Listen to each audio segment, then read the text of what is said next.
Right, let's start in the United States. Marking the country's legacy of racial violence, Joe Biden became the first sitting U.S. president to commemorate the massacre in Tulsa, Oklahoma, a site where hundreds of black Americans were slaughtered by an armed white mob a century ago.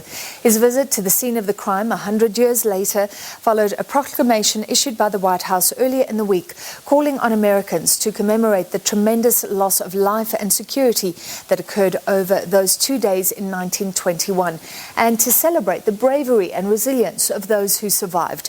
Biden used the occasion to highlight efforts in various Republican-run states to place restrictions on voting rights, tapping Vice President Kamala Harris to lead his administration's fight back. History made by just showing up. The first president to visit the site in Greenwood, Tulsa, Oklahoma, where a thriving black business community was razed to the ground after a black man was accused of assaulting a white woman, a charge that was never proven. For much too long, the history of what took place here was told in silence, cloaked in darkness. But just because history is silent, it doesn't mean that it did not take place. And while darkness can hide much, it erases nothing. It erases nothing. Some injustices are so heinous, so horrific, so grievous, they can't be buried, no matter how hard people try. And so it is here. Only with truth can come healing and justice and repair. Only with truth. Facing it. But that isn't enough.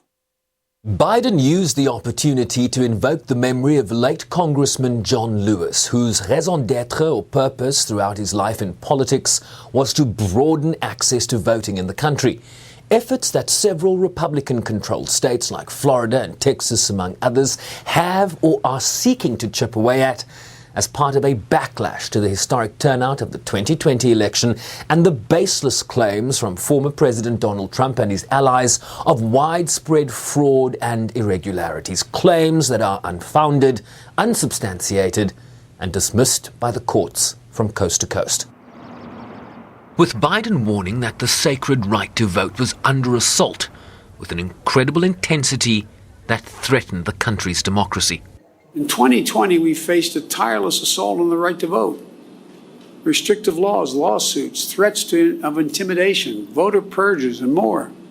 We resolved to overcome it all, and we did. More Americans voted in the last election in the midst of a pandemic, than any election in American history.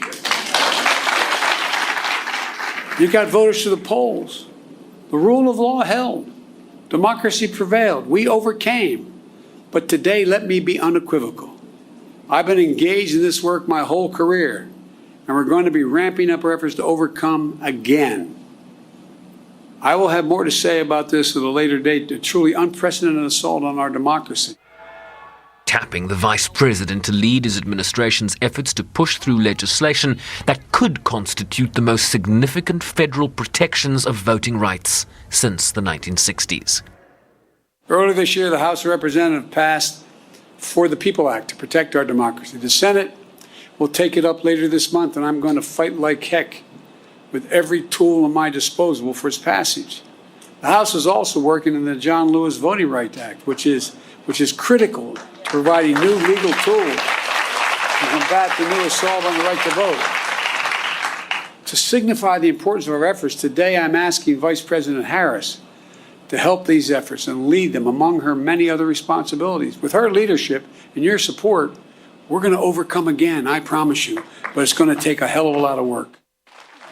The president also drawing a line between domestic terrorism that ravaged Greenwood 100 years ago and the rise in hate against Asian and Jewish Americans and the scenes of insurrection on January 6th that shocked the world. Sherwin Bryce-Pease, SABC News, New York. Right, and for more on this, we're joined live now by Sherwin in New York. Sherwin, thank you so much. As much as this was a speech about honoring the memory of the Tulsa massacre that for generations was swept under the carpet, it was also about acknowledging a pivotal moment in American history, was it not?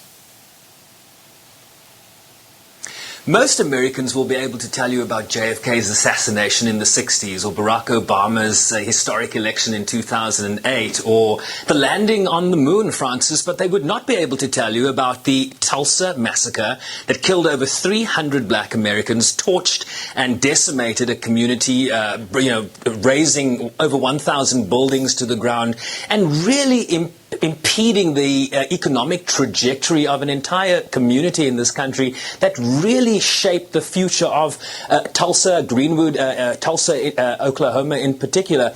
And it is, something that even descendants of survivors of the Tulsa massacre struggle to tell you about. And there was such an experience from Tiffany Krucher, the granddaughter of one of the Tulsa massacre survivors, who speaks very personally about her confrontation with what exactly happened there. Let's watch what she had to say.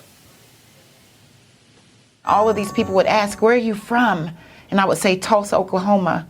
And people from LA and Chicago and Detroit would say, oh, Black Wall Street, the Tulsa race riot. And I had no idea what they were talking about. I was embarrassed.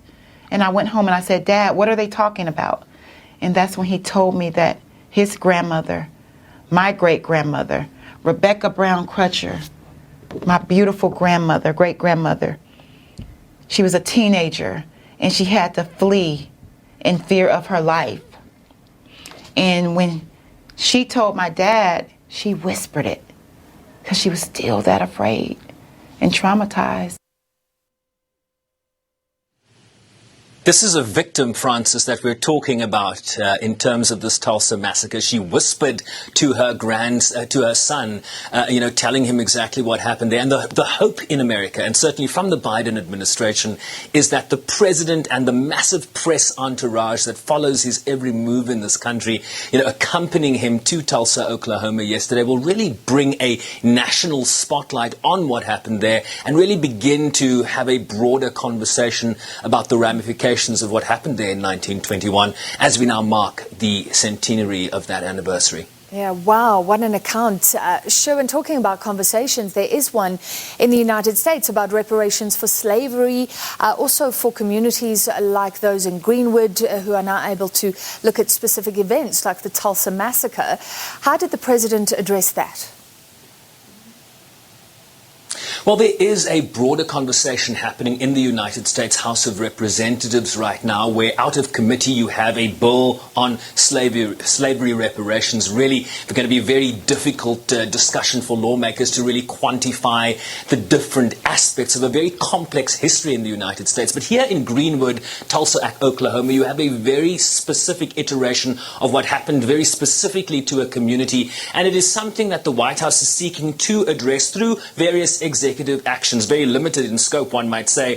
Biden is talking about increasing the federal contracts to historically disadvantaged businesses, particularly minority businesses, by 50% come 2026. He talks about lowering the barriers, Francis, and increasing opportunities for small businesses and traditionally underserved entrepreneurs to compete for federal contracts. He talks about aggressive efforts to combat racial discrimination in housing, including how black homes, Francis, are appraised as opposed to a similar structure in a white community that might be appraised differently. He talks about, how you can address reforms in terms of how your motor vehicle is insured based on not where you live, but on the track record of your driving history. It's something he took up when he spoke yesterday. This is what he said. This story isn't about the loss of life, but a loss of living, of wealth and prosperity and possibilities that still reverberates today. Imagine all those hotels and dinners and mom and pop shops that could have been passed down this past 100 years. Imagine what could have been done for black families in Greenwood. Financial security and generational wealth. If you come from backlines like my family, working class, middle class families, the only way we ever able to generate any wealth was inequity in our homes. Imagine what they contributed then and what they could have contributed all these years. So essentially what the president is talking about is the trajectory that might have been had the Tulsa massacre not happened in 1921. What you had in this community was a thriving business district. They called it the Black Wall Street. You had lawyers, successful medical practices. You had small and mom and pop shops that were absolutely and completely decimated and eviscerated by this massacre. So the questions that we have is about where would the generations that might have come after those people that own those businesses, where might they have been today had that massacre not happened? Of course, we don't know the answer to that, but the idea, certainly if you look at other iterations of the transfer of wealth in the United States and around the world, is you pass it on to your family, you pass your business to your son or your daughter and so forth. And that, of course, didn't happen here. So this was a pivotal, seminal moment in the trajectory of what might have been in Greenwood, Tulsa, Oklahoma, Francis. Sherwin, the president also using the opportunity to highlight this fight that has emerged about voting rights. So we all remember around the elections claims that voting rights were restricted and that impacted black voters. Reports now that Republicans want to impose new restrictions. Democrats want to fight back. How is that playing out?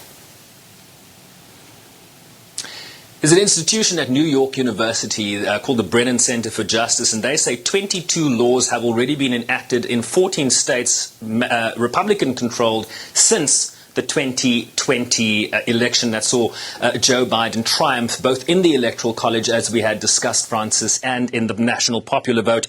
They're looking at things like making it harder for people to vote through absentee ballots or mail-in ballots.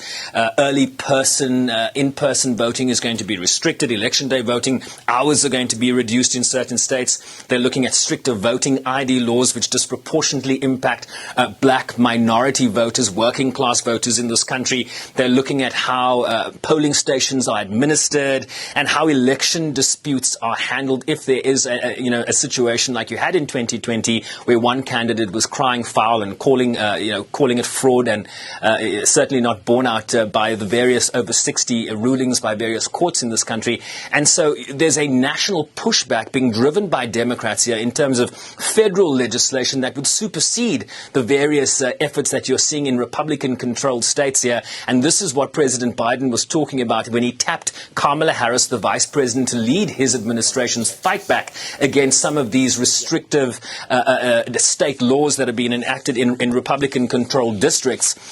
Kamala Harris releasing a statement, Francis. She says that in the last election, more people voted than ever before. Since then, more than 380 bills have been introduced across the country that would make it harder for Americans to vote. These bills seek to restrict the options that make voting more convenient and accessible, including early voting and vote by mail. Our administration, she says, will not stand by when confronted with any effort that keeps Americans from voting. So what you have now is the efforts in these states versus efforts at the federal level. If they succeed in the Senate, for example, where this legislation needs to pass, the only problem is Democrats only have 50 seats in the 100 Senate. They're going to need 10 Republicans to support them for these federal regulations to become law.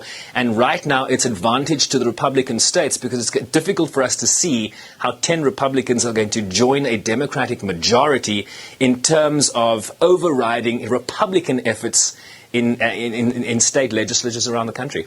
All right, sure. So the fight and the fight back, please continue to cover that for us. Sherwin Bryce-Pease reporting live from New York tonight.